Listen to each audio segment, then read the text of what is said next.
하나님 말씀 보시겠습니다. 예레미야서 2장 26절 말씀부터 37절까지 보시겠습니다. 예레미야 2장 29절 말씀부터 37절까지 제가 봉독하겠습니다. 너희가 나에게 대항함은 어찌 됨이냐? 너희가 다 내게 잘못하였느니라. 여호와의 말씀이니라. 내가 너희 자녀들을 때린 것이 무익함은 그들의 징계를 받아들이지 아니함이라. 너희 칼이 사나운 사자같이 너희 선지자들을 삼켰느니라. 너희 이 세대여 여호와의 말을 들어보라. 내가 이스라엘에게 광야가 되었느냐? 캄캄한 땅이 되었었느냐? 무슨 이유로 내 백성이 말하기를 우리는 노였으니 다시 주께로 가지 아니하겠다 하느냐? 처녀가 어찌 그의 폐물을 입겠느냐? 신부가 어찌 그의 예복을 입겠느냐? 오직 내 백성은 나를 잊었나니 그 날수는 셀 수 없거늘 내가 어찌 사랑을 얻으려고 내 행위를 아름답게 꾸미느냐? 그러므로 내 행위를 악한 여자들에게까지 가르쳤으며 또 내 옷단에는 죄 없는 가난한 자를 죽인 피가 묻었나니 그들이 담 구멍을 뚫었기 때문이 아니라 오직 이 모든 일 때문이니라. 그러나 너는 말하기를 나는 무죄하니 그의 진노가 참으로 내게서 떠났다 하거니와 보라 내 말이 나는 죄를 범하지 아니하였다 하였으므로 내가 너를 심판하리라. 내가 어찌하여 내 길을 바꾸어 부지런히 돌아다니느냐? 내가 아수르로 말미암아 수치를 당함같이 또한 애굽으로 말미암아 수치를 당할 것이라. 내가 두 손으로 내 머리를 싸고 거기서도 나가리니 이는 내가 의지하는 자들을 나 여호와가 버렸으므로 내가 그들로 말미암아 형통하지 못할 것임이라. 아멘. 예레미야 선지자가 멸망을 앞에 둔 사람들에게 그들의 죄를 열거하고 있습니다.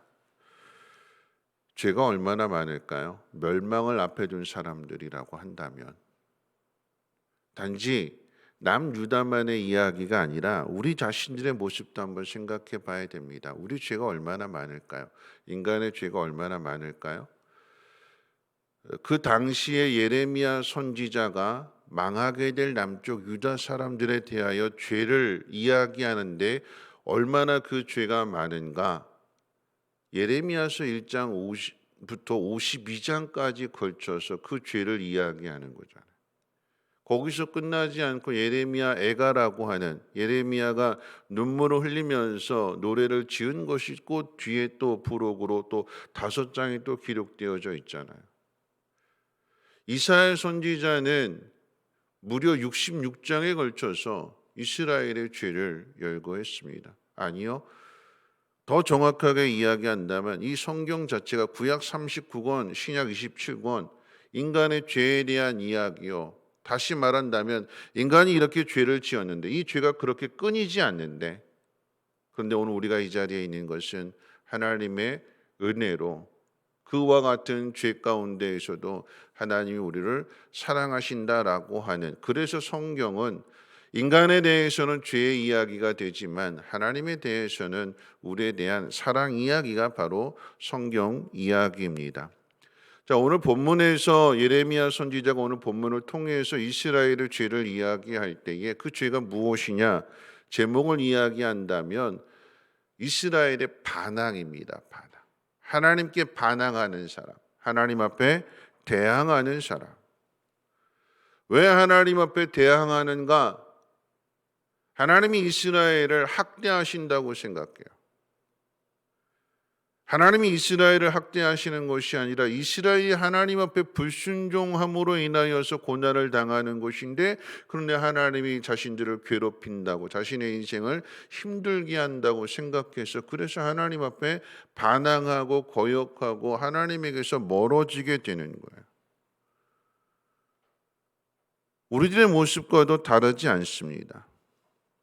왜 이렇게 되는가? 하나님의 말씀을 통해서 세상을 보고 우리의 삶을 살아가야 되는데 그런데 하나님의 말씀을 듣지 않게 되니까 한쪽으로 치우치게 되는 것이고 균형을 잃어버리게 되는 것이며, 고난을 당한다라고 하는 것은 하나님이 빨리 돌이키라라고 하는 것인데, 그런데 그 고난 가운데도 돌이키지 않고 반항하는 마음이 커지게 되니까 이제 나중에 가서는 이 죄에 대한 맷집이 커져서 때릴 테면 때리십시오 하는 그런 마음이 되는 거예요. 자식들도 그렇잖아요.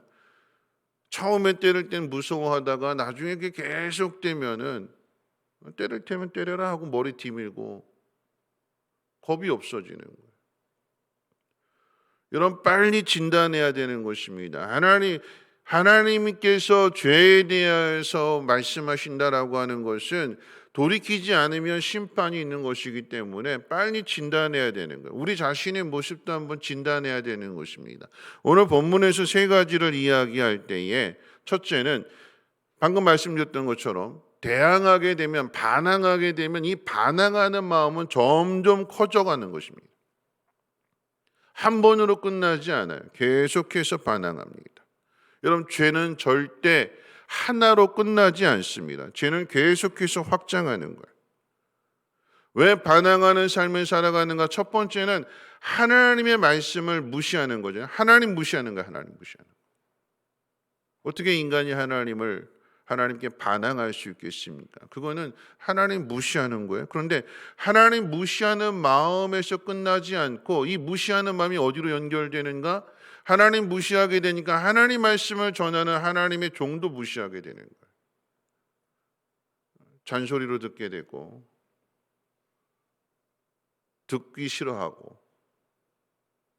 그런데 하나님을 무시하는 마음이 하나님의 종을 무시하는 마음으로 연결될 뿐만 아니라 거기서 또 어디로 가게 되는가? 오늘 34절 말씀 가운데 보면 가난한 자들을 학대하는 거예요.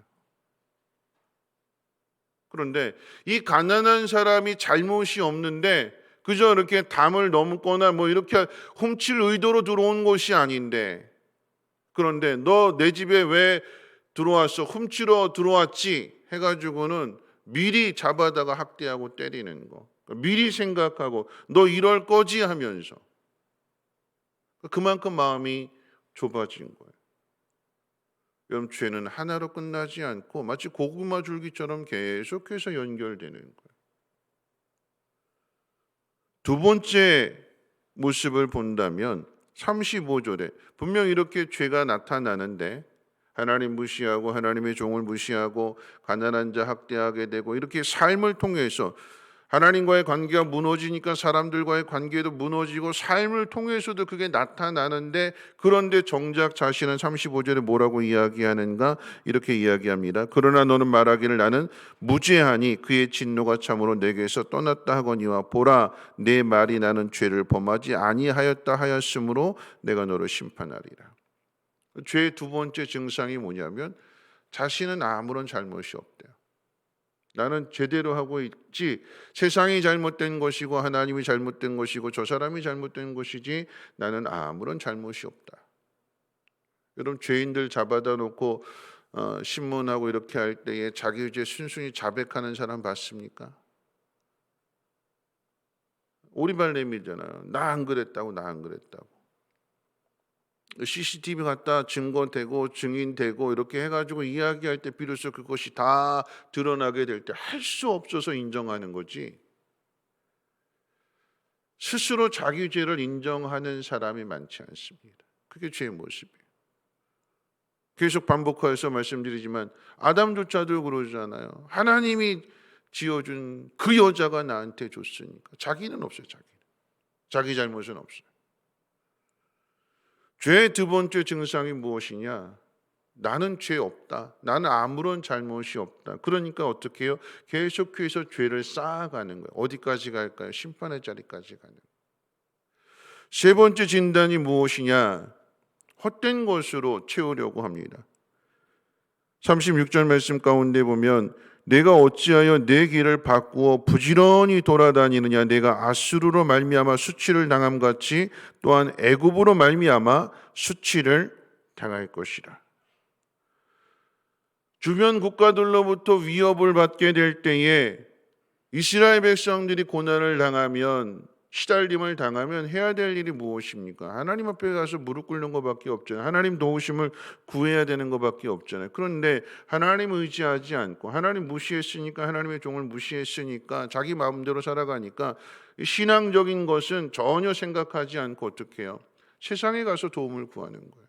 왜 하나님 뭐라고 말씀하실까요? 네가 아수르에게 도움을 요청하고 애굽에 가서 그러니까 아수르가 쳐들어오면 애굽에 가서 도와달라고 하고, 애굽이 쳐들어오게 되면 또 아수르 가서 도와달라고 하고, 부지런히 돌아다닌다고 그랬어요. 부지런히 하나님께 나아가서 하나님으로 말미암아 그 회복이 시작이 되어야 되는데, 그렇지 않고 하나님 잃어버리게 되니까 그 하나님 잃어버린 마음을, 어제도 말씀드렸어요. 하나님 잃어버린 마음을 다른 것으로 채우려고 하니까 이것저것 다 채우게 되는 것이요. 그런데 중요한 것은 그렇게 다 채워도 만족이 되느냐라고 하는 얘기예요. 우리들 모습을 한번 보십시오. 여러분, 하나님이 주시는 기쁨을 내 속에서 잃어버렸어요. 하나님과의 그 첫사랑을 잃어버렸어요. 그러면 그 사랑을 잃어버리고 대신 내 마음속에 다른 기쁨으로 채우려고 할 때 채워질까요? 여러분, 코로나 전에는 스트레스 받으면 뭐 친구들 만나서 커피숍 가고 음식 먹고 뭐 이렇게 해서 그렇게 풀었는데, 근데 코로나 터지게 되니까 이제 마음대로 돌아다닐 수도 없고 집에 있으니까 어떻게 풀까요? 집에 있으니까. 집에 있으니까 하는 일이 뭐 드라마 보고, 아니면 뭐 미스트롯이나 미스터 트롯이나 뭐 트로트. 여러분, 지금 이 시대에 트로트 열풍이 부는 걸 한번 생각해 보세요. 왜 이게 부는가? 트로트 열풍이. 왜 사람들이 트로트에 미치는가? 왜 그럴까요? 그 마음이 공허한 걸, 그걸 위로받으려고 하는 거예요. 여러분, 예수 믿는 사람들도 거기에 미쳐요. 트로트에. 뭐 내 나이가 어때서 뭐 짠짠짠 뭐 다 세상 이야기인데, 예수 믿는 사람들이 그걸로 위로를 받으려고 해요. 그걸로 하나님을 찬송하고 하나님을 경배하고 그걸로 채우려고 하지 않고 다른 것으로만 채우려고 할 때, 여러분, 그게 채워지게 될까요? 공허함만 남는 거예요. 공허함만. 오늘 세 가지 죄의 모습을 생각해 보면, 죄는 하나로 끝나지 않고 계속해서 확장해 가는 거예요. 내 삶을 바꿔놓는 거예요. 그러면서도 스스로는 깨닫지 못하는 거예요. 다른 것으로 채우게 되는데 절대 채워지지 않는 헛된 것, 쓰레기 같은 것들만 내 속에 다 집어넣는 거예요. 근데 마지막은 어떻게 해요? 공허하며 쓰레기가 가득하니까 어떻게 해요? 결국은 심판을 받게 되는 것입니다. 오히려 더 망가지게 되는 것이고, 이와 같은 모습들이 드러나게 된다면 통의 바닥을 긁는 것과 같은 거예요. 통의 바닥 났어요. 채워야 되는데 채우려고는 생각 안 하고 밑에 있는 것만 박박 긁고 있어요. 이걸로 어떻게든 해보려고. 그게 우리의 모습이에요. 여러분, 우리가 오늘 이 자리에 있는 것은 이게 우리의 모습인데, 그럼에도 불구하고 예레미야에서 말씀하는 것처럼 하나님의 성실하심과 하나님의 진실하심이, 하나님의 인애와 하나님의 자비와 하나님의 사랑이 크시기 때문에 우리를 용서해 주시고 기다려 주시고, 왜 하나님 매를 들어서 때리시는 걸까요? 돌아오라고 하는 거잖아요. 왜 이렇게 예레미야 선지자를 통해서 52장에 걸쳐서 입이 닳도록 그렇게 말씀하시는 걸까요? 돌아오라고요. 왜 남유다가 망하게 되는 걸까요? 정신 차리고 돌아오라고요. 그래서 새롭게 되라고요. 하나님의 사랑에 대한 메시지입니다. 여러분, 우리 자신을 한번 돌아보시면서 하나님에 대한 사랑을 다시 회복해야 되는 거예요. 다른 것으로 채워지지 않습니다. 이제 트로트 그만 보시고, 뭐 임영웅이니 뭐니 이런 거 그만 의지하시고, 썩어질 것으로 채우는 것이 아니라 하나님 말씀으로, 하나님의 은혜로 채워서 내 입에서 나오는 노랫소리가 하나님을 찬양하는 소리가 될 때에 그 소리를 듣는 사람들의 주변에 있는 사람들도 같이 그 마음을 갖게 되는 것이고, 내가 행복한 사람이 되어야 주변의 사람들도 행복하다라고 하는 것을 꼭 기억하셔서 이 땅 가운데 되어지는 모든 일들 속에서 하나님만을 경외하며 하나님의 뜻을 이루어갈 수 있는 믿음의 사람들 되시기를 주님의 이름으로 부탁을 드립니다. 우리 찬송가 309장, 동일 찬송가 409장 찬송하신 후에 함께 통성으로 기도하겠습니다. 찬송가 309장, 동일 찬송가로는 409장입니다. 목마른 내 영혼 주가 이미 허락한 그 귀한 영생수 주여 갈망합니다. 그 약속 따라서 힘써 간구하오니 오 주여 내 기도 어서 들어주소서. 예수의 사랑 예수의 사랑 바다 물결같이 내게 임하니 영광의 물결에 온전히 쌓여서 내 영혼의 기쁨 한량없도다. 주 내게 약속한 큰비 내려주시려 은혜의 저구름 건너편에 떠올라 그 귀한 징조가 내게 밝히 보이니 나 힘을 다하여 주께 간구합니다.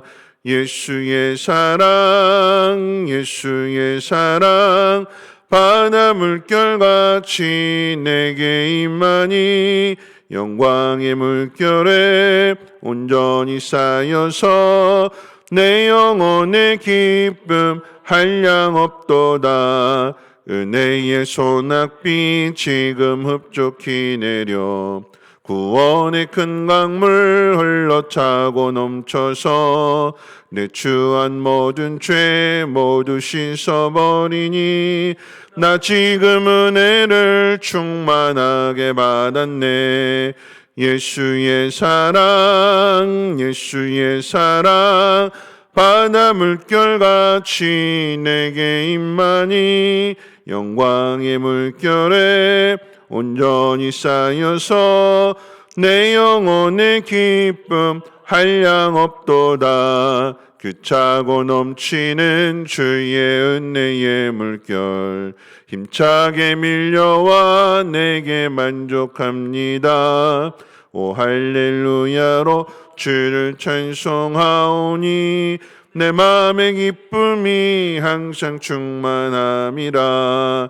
예수의 사랑 예수의 사랑 바다 물결같이 내게 임하니 영광의 물결에 온전히 쌓여서 내 영혼의 기쁨 한량없도다. 오늘 말씀 생각하면서 함께 우리 자신을 돌아보며 기도했으면 좋겠습니다. 오늘 우리가 하나님 앞에 대항하며 반항하고 있지는 않는지, 어떻게 반항할까요?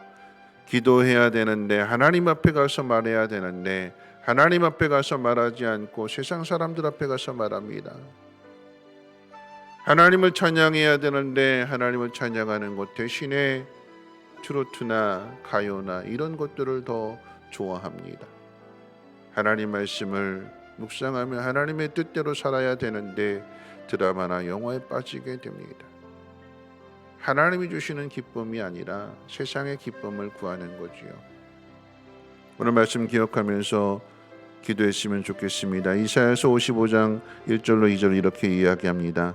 너희 목마른 자들아 물러 나오라. 돈 없는 자도 오라. 너희는 와서 사목대 돈 없이 값 없이 와서 포도주와 젖을 사라. 너희가 어찌하여 양식이 아닌 것을 위하여 은을 달아주며 배부르게 하지 못할 것을 위하여 수고하느냐. 내게 듣고 들을지어다. 그리하면 너희가 좋은 것을 먹을 것이며 너희 자신들이 기름진 것으로 즐거움을 얻으리라.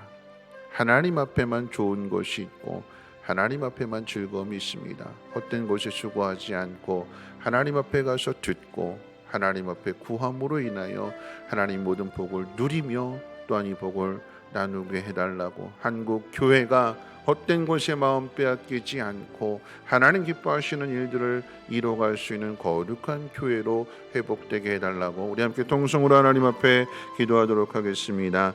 거룩하신 하나님, 우리 스스로 한번 진단해 보기를 원합니다. 나는 하나님을 무시하고 있지는 않는지, 나는 하나님 앞에 대항하며 반항하며 살고 있지는 않는지, 하나님 죄의 꼬리를 물고 있음에도 불구하고 하나님, 내가 멸망의 길로 가고 있음에도 불구하고 나는 아무런 잘못이 없노라고, 나는 죄인이 아니라고 하나님 앞에 항변하고 있지는 않는지, 하나님으로 인하여 기뻐하고 즐거워하며 하나님의 영광을 나타내는 삶을 살아야 함에도 불구하고 하나님을 잃어버림으로 인하여 하나님 세상의 헛된 것들로 마음속에 채우려고 하고 있지는 않는지, 하나님 기도해야 되는데 기도하지 않고, 하나님 찬양해야 되는데 찬양하지 않고, 하나님 말씀을 묵상하며 말씀대로 살아야 되는데 그러하지 아니하고 하나님 세상 속에서의 기쁨을 찾고 있지는 않는지, 하나님 세월을 잃어버리고 하나님 건강 잃어버리고 하나님 당하는 고난 속에서 아버지 하나님 그때 비로소 뒤늦게 후회하고 찾을 것이 아니라 하나님 지금 이 순간부터 하나님 깨어나게 하여 주시고 다시 회복되게 하여 주시고 하나님 올바른 길을 걸어가게 하시고 내가 행복한 사람이 됨으로 인하여 다른 사람 또한 행복하게 해줄 수 있는 그리스도인들 되게 하옵소서. 하나님 한국 교회가 다시 회복되기를 원합니다. 하나님 무너진 예루살렘 성전이 다시 건축되었던 것처럼 하나님 인간의 손으로 지은 성전이 무너지고 예수 그리스도를 통하여 교회가 이 땅 가운데 세워졌던 것처럼 하나님 다시 새롭게 세워지기를 소망하오니 주여 긍휼히 여겨주시고 은혜를 베풀어 주셔서 교회가 교회로서의 사명을 감당하게 하시고 잃어버린 영혼을 구원하며 저들을 제자 삼으며 하나님 나아가 더 많은 복음을 증거함으로 인하여 이 땅에 하나님의 나라를 이뤄갈 수 있는 거룩한 교회들 되게 하옵소서.